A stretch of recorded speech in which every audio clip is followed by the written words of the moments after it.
One of the most highly anticipated new pieces of gaming hardware is PlayStation VR 2. It really looks like they're taking things very seriously, the technology, the games that they're trying to make for it, and just how far they're trying to push the normalization of VR and make it into a mainstream form of gaming is tangible. But this recent news that PlayStation VR 2 will not be compatible with PlayStation VR 1 has certainly gotten some discussions going. That's definitely an unfortunate detriment, given that there is a library of pretty noteworthy VR games on PlayStation VR 1 that just straight up will not be accessible in the sequel hardware, at least not until developers decide to patch the game to work on PlayStation VR 2, update whatever needs to be updated. So this was confirmed by Sony and PlayStation in this blog post published on September 16th, 2022, yesterday. And if you go to a specific time in this podcast episode, you'll find them confirming this. Here, I've been getting some questions from some friends and some gamers just about whether or not they might be able to play original PlayStation VR games on PlayStation VR 2. So, what say you? PSVR games are not compatible with PSVR 2 because PSVR 2 is designed to deliver a truly next-generation VR experience. PSVR 2 has much more advanced features like all-new controller with haptics feedback and adaptive triggers, as I said, and inside-out tracking, eye tracking in it, 3D audio is coming together, 4K HDR, of course. So this means developing games for PSVR 2 requires a whole different approach than the original PSVR. So that's the explanation that was provided, and from a PR standpoint, I think this is the wrong approach to take when it comes to trying to explain to people why this backwards compatibility isn't available. People would like much more specific reasonings, and for a detailed explanation that Sony and PlayStation aren't providing, they're just saying PSVR 2 is just so next-gen that that's just the way it is. It's very clear that the main reason that PSVR 1 games aren't compatible with PSVR 2 from the outset, right out of the box, has to do with technical issues and incompatibilities, as well as just logistics elements that get in the way. So for example, there's the fact that PlayStation VR 2 has inside-out tracking, meaning that all of the tracking is taken care of by the cameras built in to the PlayStation VR 2 headset, whereas you may recall PlayStation VR 1, you needed a camera accessory that would look at the lights emitted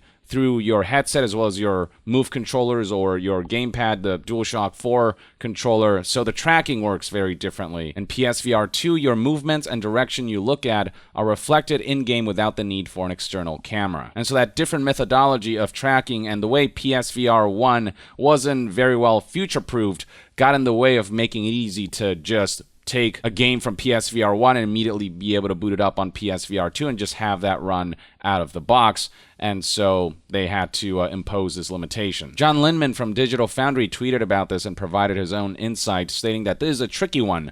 Move is compatible with PlayStation 5, right? I think that'd be the only way to make it work. Gamepad-driven should work fine, I'd imagine, so games are use the DualShock 4 instead of the PlayStation Moves. Or maybe USB-C connectivity for the headset breaks compatibility as well. Frustrating situation. And then scrolling down, he highlighted a tweet that he posted where he kind of goes into detail as to the technical and hardware incompatibilities that makes backwards compatibility a difficult thing to implement. John Linman noted here that the controllers between the PSVR 1, the Move controllers, versus the PSVR 2's dedicated VR controllers don't match. In VR, if you're holding the PSVR 2 controllers and it shows your virtual hands holding a Move, it really does not work. The user experience would be bad. John Linman then contemplates possibilities for implementing backwards compatibility that have two options: bundle a camera adapter and allow people to use Move controllers, or make it simple enough for developers to patch their games for PS5 or PSVR 2 support.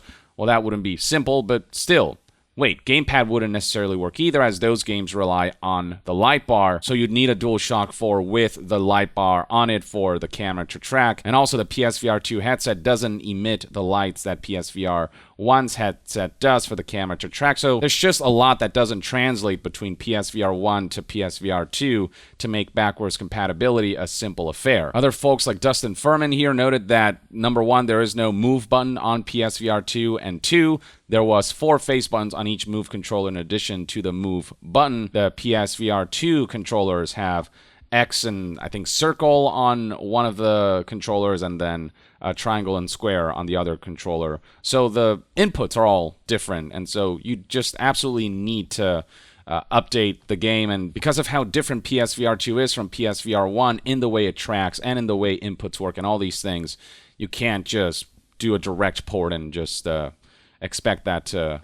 work. Dustin says that tracking differences aside, straight backwards compatibility would break tons of games instantly simply based on the controllers. So the lack of backwards compatibility definitely sucks, because I think it's going to make it harder to bring VR into mainstream when you've got all of these games that already kind of set a foundation for the kinds of experiences we can get on VR, and those will just straight up be inaccessible unless developers work to port them over to PSVR to make them compatible with PSVR 2's way of doing VR as quickly as possible, but that adoption will likely take some time. And then in terms of PR, I agree with Jeff Grubb here. Sony isn't helping themselves by just saying things like, oh, PSVR 2 is just so next-gen that we have to do it this way. They do a hard sell on PlayStation VR 2 when they had the opportunity to level with fans about the difficulties of hardware-software integration. Blessing Adeoye also contributed to the conversation with a response to Jeff Grubb that reads, "Yup, their messaging here is bad.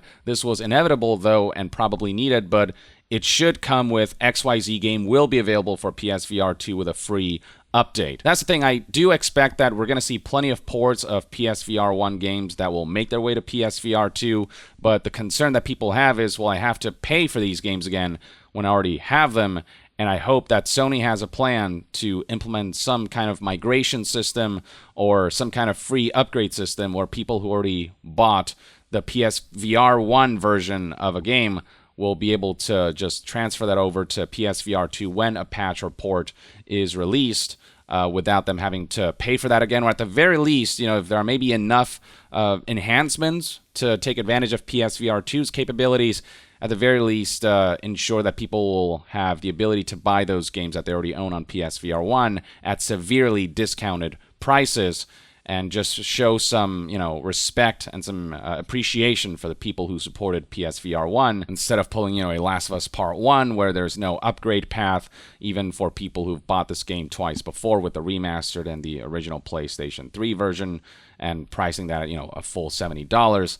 They can't go that path with PSVR 1 ports into PSVR 2. But yeah, the main issue with PSVR 1 is that it's kind of the PS3 of VR headsets, if that makes sense. With PS3, porting games over to PS3 or porting them out of PS3 onto other platforms is very difficult because of the console's unique cell processor architecture that was more trouble than its power was worth.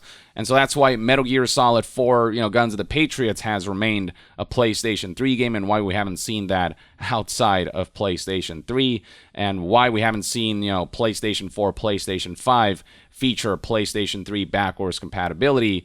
It was just so poorly future-proofed, and PSVR 1 is kind of stuck in that similar place, as Jeff Grubb put it here. That's the issue. PSVR 1 was apparently very different from those industry standards, and not just in regards to the capture method. So the best hope we have right now is that PSVR 1 game developers will be inspired to quickly port their game over to PSVR 2, so the game runs with the inside-out tracking and takes advantage of the new controllers and takes all of the incompatibilities into consideration. And Nibel here seems to think that this is kind of the direction that we're likely headed in. Developers eventually patching their games for PSVR 2, if that is even a possibility for them. We are already hearing that tons of developers are working on PSVR 2 versions of their PSVR 1 games as we speak. But again, there better be some kind of migration program or free upgrade program or heavily discounted upgrade program. And apparently Sony is making efforts to make it easier for developers to port games to PlayStation VR 2, according to this Eurogamer headline. So hopefully it won't take very long for all of PSVR 1's most prominent, most beloved games to make their way to PSVR 2, so that people won't feel like they have to keep their PSVR 1 headset around just in case, and are able to just rely on PSVR 2 and have all of that, all of their PlayStation VR experiences in one convenient place, in one convenient package. Because from the impressions that we're getting from Tokyo Game Show, from editors, journalists, and news outlets who have tried out PlayStation VR 2, we're getting overwhelmingly positive impressions. Here is Eurogamer saying that PlayStation VR 2 is about to breathe new life into virtual reality gaming. New Salad IGN did their hands-on here, and they had plenty of compliments to share from what I read in this article. Game Informer put out their impressions. Seeing crystal clear worlds hands-on with PlayStation VR 2. PlayStation VR 2 delivers breathtaking clarity and a riveting next-gen experience, though they question, will it have the games to make you want it? Only time will tell on that front, but that's another area where I think the lack of backwards compatibility will damage PlayStation VR 2. If PSVR 1 games were backwards compatible from day one, PSVR 2 buyers would immediately already have a much bigger library of games to take advantage of the hardware, but because of that lack of backwards compatibility, we're going to be entirely relying on brand new titles specifically made for PlayStation VR 2.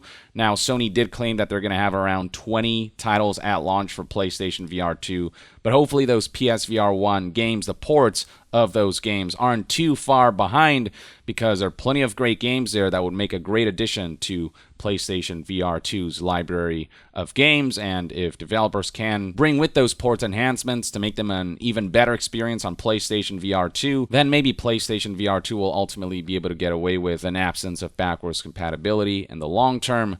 But it's just, yeah, there's so many good PSVR 1 games that a lot of people will be missing out on. So I think disappointment surrounding this latest announcement is understandable. I don't think Sony itself thinks this is an ideal situation. I do believe that enough technical and hardware incompatibilities got in the way, but, hopefully there are plans to mitigate this situation in the future with the right pricing model for potential ports. Or at least that's one man's take. Let me know in the comments below what your thoughts and opinions are on the absence of backwards compatibility for PlayStation VR 2. Do you think Sony and PlayStation, and based on the information that various news salads and editors and journalists and industry insiders have relayed, is the lack of backwards compatibility ultimately justified, and do you think that can be mitigated with port releases, or is this a deal breaker for you if you're a PSVR 1 owner? Share your thoughts below, and to be further updated on all things gaming news, reviews, and discussions,